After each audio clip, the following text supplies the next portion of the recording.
Hi guys, Righteous Framer here, bringing you your dose of truth for the day, and that is this. Anything you get illegally, you're going to lose it, and you're going to lose it very painfully. Anything you get illegally in the spirit realm, so to speak, you're going to lose it quickly and very painfully. So I want to read you all three verses that came to mind. I'll start at Proverbs 10:22. The blessing of the Lord makes rich, and he adds no sorrow with it. When the Lord gives you a financial blessing, he doesn't add sorrow with it. And so on the reverse, it kind of lets you know that if he's not the one giving you the wealth, it will have sorrow with it. Another verse, Proverbs 13:11. Wealth gained hastily will dwindle, but whoever gathers little by little will increase it. You've heard the curse of the lottery. You get a bunch of money, a large windfall of money from the lottery, $136 million, you're gonna dwindle it. It's gonna just go away really fast because you gotta have money management skills. You can't just say a millionaire because you just got $1 million. If you have a good money management, you'll be broke in 2 years. Happens all the time, curse of the lottery. And the last one I'm gonna read to you all right now is 1 Timothy 6:9. But those who desire to be rich fall into temptation, into a snare, and into many senseless and harmful desires that plunge people into ruin and destruction. But those who desire to be rich, the love of money is the root of all evil, remember? Not money, but the love of money is the root of all evil. But those who desire to be rich fall into temptation, into a snare, into many senseless and harmful desires that plunge people into ruin and destruction. So you see that money that you get illegally, and I'm talking about spiritually legally. It's also, of course, earthly legally as well. But if you don't get it, if God does not approve what's coming your way, you're going to lose it quickly and painfully. And it's going to cost you more than had you just earned it the right way. So a lot of seeing the past few months, I've been seeing a lot of people make a lot of bad decisions and they're paying for it dearly. So I'm going to give y'all some examples I've heard recently. So Tasha Cato, she's a YouTube blogger. She talks about celebrity news. And she was in court recently because she had been, I guess she'd been slandering Cardi B. She'd been saying Cardi B had incurable STDs, and then she did some not so good working habits, and all this stuff. And so she was on the stand, and the judge asked her, "Did you know you were lying on her?" She said, "Yeah, I knew I was telling lies, but I just was like, I gotta lie because I gotta make my money because the people that buy advertisement space from me, they want me to shout out their products on my YouTube channel. They only pay money if I'm doing like really inflammatory type, YouTube topics. Like Cardi B is very popular right now." So she said she knowingly has lied on people. And she said she knew it was a lie. She knew what her Cardi B asked her to stop. She'd be giving cease and desist letters. She ignored them. And she said, I knew it was lies. And then she said, at the time, even if she would have paid me, I still would have kept doing it. And her sole only reason was for money.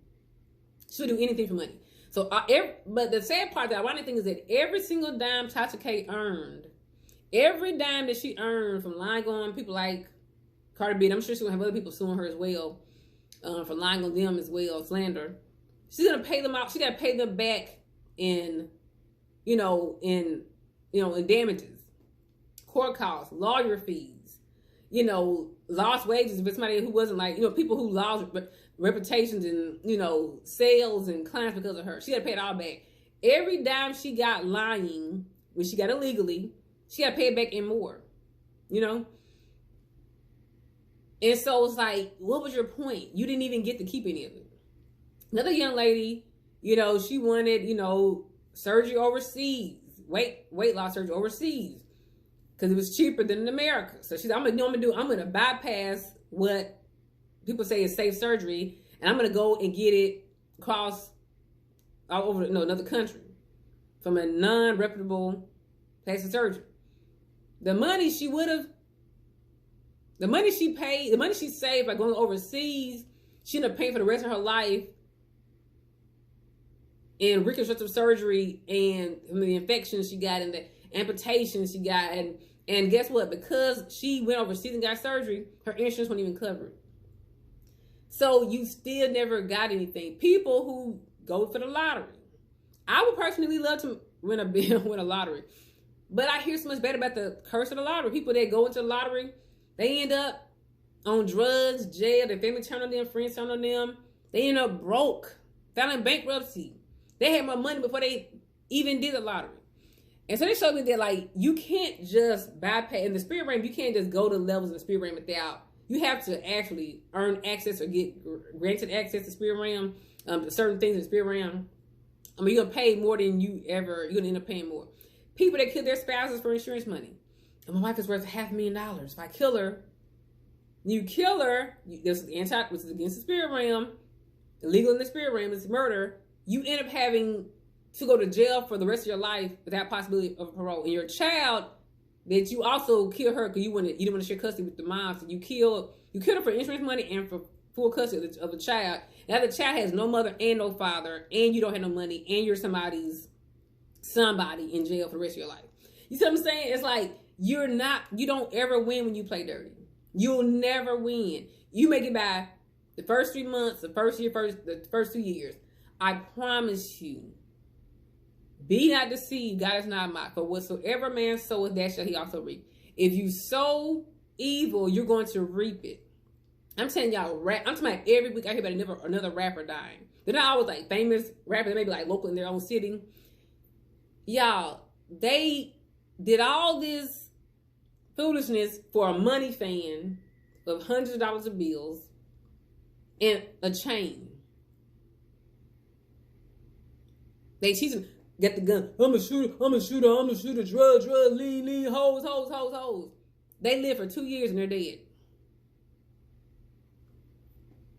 And mama need a fish fry to bury you. So it's like, so what did you even get? You should have just got a regular job. Like you were trying to sell drugs and they killed you because you had drugs on you. So I'm just starting to see more and more people are starting to realize, like people with PPP loans. Some pastors getting these PPP loans and they end up, now they gotta go to jail for 20 years. You never play with government people's money. You never play with their money. And you play with their money, and now you could at least, your church slowed a little bit during the pandemic, but eventually, the pandemic will be over and your membership will get back and everything. Maybe you didn't need that big church anyway. And you lied to the PPP loan about wages and what you're paying people and salaries and whatnot, payroll. And then you lie, and now you lost the church reputation, you're humiliated, you slandered the name of Christ. What was the whole point? You're in jail. So I'm just seeing so much, like, can y'all just stop? Like, you're not gonna win. And if you try it, you're gonna see my pretty face with my hair to the side. Like, I remember that girl. I remember that girl said that on YouTube. This is gonna be on YouTube, Facebook, and Instagram. She said on YouTube, on Instagram, on Facebook, whatever. You're gonna remember my face. You're gonna try to get away with something, and you're not gonna get away with it. You're just not. Not because I said it, but because that's how the spirit realm is set up. Now, I'm not saying that good people who work hard don't die. I'm not gonna say they don't die young. I'm not gonna say they don't lose their things. In the pandemic hit a lot of people who were good people. They lost businesses and all the things, and ministries had to shut down, and good people lose children. I'm not saying it always only for bad people, but I'm saying is that don't you help yourself be destroyed. The love of money is the root of every evil. If evil is surrounding you, don't you think somebody's gonna die real soon around you? Women who let their drug dealer boyfriends live in their home with their 3 kids, then you selling drugs out of your home, and then the man say, "Man, I'm really broke. I need some money." Who got some money? Ray, he got a lot of money. His house, he sell drugs. Where he live at? Nisha house. Go down there, shoot up your house, take the money. Your kids in bed, sleep, shoot your kid. Yes, he was giving you money, get your bundles, get your nails done, get your makeup, your lashes done. But you're gonna lose the most valuable thing in your words should be your child. You're gonna losing your child, you're gonna feel guilty for the rest of your life because you let a man sell drugs outside of your home. You see what I'm saying? It's like you never win when you play dirty. That's why it's so important to live a clean life. You can't avoid all pain because you live a good life, but don't help yourself live a bad life. Don't help your life be bad. Don't help your life be bad. Make your choices. Don't do this year like you did every other year. You don't have another year to do what you've been doing. You won't have another chance to do what you've been doing. Heed my words. Thanks for watching. Please share and subscribe. Righteous Rhema. Bye.